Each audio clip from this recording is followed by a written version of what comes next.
Ada beberapa langkah yang diambil oleh kerajaan dalam pakej ransangan yang dapat mengurangkan beban hutang dan menangguhkan moratorium hutang seperti yang dikenakan oleh CGC kepada SMEs, dan ini juga disuarakan oleh mereka tentang kemungkinan beban itu bertambah setelah penangguhan ini berakhir dan kegiatan ekonomi belum dapat terangkat. Tapi dalam konteks perbincangan kita menyambung hal ini ialah soal moratorium sewa rumah yang kini membebankan rakyat. Keadaan semasa menunjukkan bahawa jumlah pengangguran bertambah dan oleh demikian masalah itu terbeban kepada penyewa rumah. Sebab itu untuk segmen ini saya telah menemubual pertamanya saudara YB Jason Ong, ya, dan untuk mendengar sendiri tugas dan peranan ADUN dalam menangani masalah ini dan merujuk kepada kenyataan beliau. Jadi sekarang kita bersama dengan saudara Jason Ong, YB dari Kebun Bunga Pulau Pinang. Jadi saya pertamanya nak ucap terima kasih kepada saudara YB Jason yang sedia bersama kita, dan keduanya menanyakan tentang kenyataan beliau menyentuh tentang moratorium penangguhan sewa rumah yang membebankan masyarakat sekarang. Baik, terima kasih Datuk Seri. Seperti yang kita sedia maklum bahawa pandemik COVID-19 ini merupakan satu gejala penyakit atau virus yang begitu meluas dan melibatkan semua pihak di seluruh dunia.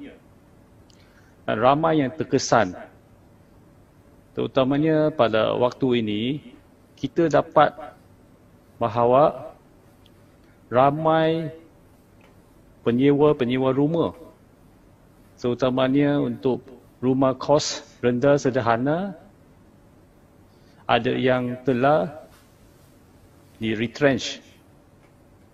Mereka memang menghadapi masalah untuk membayar sewa. Dalam konteks ini, perlunya kita ada satu undang-undang yang bernas, yang boleh membantu bukan saja di pihak penyewa-penyewa, tetapi juga tuan punya rumah. Seperti yang dicadangkan oleh Datuk Seri Anwar, ini memang bernas bahawa perlu ada satu seperti yang dicadangkan macam moratorium. Tapi untuk konteks pembayaran sewa ini, kita boleh terjemahkannya sebagai penangguhan pembayaran sewa oleh penyewa yang tidak mampu kerana kehilangan kerja pada waktu ini. Jadi apakah mekanismenya? Sebab ada banyak keadaan yang berbeza. Sebab ada landlord yang saya faham yang tak begitu kaya, ada yang sudah kaya. Mungkin dia punya hartanah dia sudah habis bayar sewa, ansuran kepada bank. Ada yang masih tengah membayar ansuran kepada pihak bank.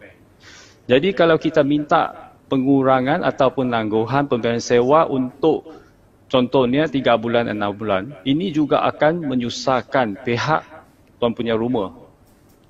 Jadi dalam konteks ini, tuan punya rumah juga memerlukan bantuan kewangan daripada pihak kerajaan melalui stimulus package, dan juga bagi pihak penyewa. Kalau kita menangguhkan 6 bulan, adakah 6 bulan ini mencukupi untuk membantu penyewa tersebut menghadapi masalah? Ini boleh dilihat sebagai satu langkah yang mungkin sementara. Jadi apa yang akan berlaku selepas 6 bulan atau 3 bulan penangguhan ini? Kemungkinan penyewa tersebut rumah, dia masih tidak dapat mencari kerja. Ataupun dia dapat cari kerja, tetapi mungkin dia punya pendapatan sudah berkurangan. Jadi kita masih belum dapat menyelesaikan masalah pihak penyewa ataupun tuan punya rumah. Jadi undang-undang yang bakal digubal ni mesti fleksibel. Mesti dapat match dengan realiti di bawah. So, selalunya kita dapat lihat kerajaan memang dia akan memperkenalkan banyak polisi, regulasi. Tetapi regulasi dan polisi sedemikian selalunya dia tak berjiwa, tak bernyawa. Many a times the policies, the laws made by the government, they are lifeless. Dia tak boleh fikir. Kadang-kadang kaki tangan kerajaan dia menghadapi banyak masalah. Bila dia execute, melaksanakan polisi dan juga undang-undang tersebut, dia susah untuk apply, susah untuk terpakai. Sebab apa? Seperti yang saya sebut tadi. Kalau kita bagi dia tangguh 6 bulan. Selepas 6 bulan, dia masih tak dapat kerja. Macam mana? Jadi, bantuan kewangan has to come in. Jadi yang dicadangkan oleh saudara Jason ialah moratorium penangguhan okey, ya, tetapi harus diteliti kerana ada kes di mana penyewa itu dah jadi penganggur, dibuang kerja. Ya. Jadi hal ini mesti diteliti. Jadi, mungkin dalam konteks ini kerajaan harus merangka undang-undang. Saya tak tahu undang-undang ni nak bentang di mana, parlimen tak bersidang. Tapi undang-undang dan kemudian mengenal pasti dan fleksibel. Umpamanya kalau dia penyewa itu masih bergantung pada bank. Jadi penyewa tak boleh bayar ke rumah dan kita kalau bagi penangguhan, rumah itu pula nak kena bayar ke bank. Jadi undang-undang ini harus lebih komprehensif, ya. Gitu. Ya, dan juga inklusif. Dan dia mesti fleksibel, dia mesti ada cara yang lebih, bukan saja sekadar fleksibiliti, tapi ini dia kena link bersama dengan JKM, Jabatan Kebajikan Masyarakat. Sebab dia punya isu sekarang ni bukan sekadar untuk bayar sewa saja. Dia punya upaya untuk bayar sewa ni kehilangan sebab pandemik, dia hilang kerja.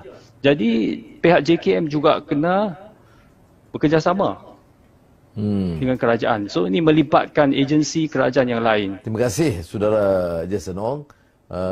Ini pengalaman di tahap bawah sebagai seorang ahli Dewan Undangan Negeri.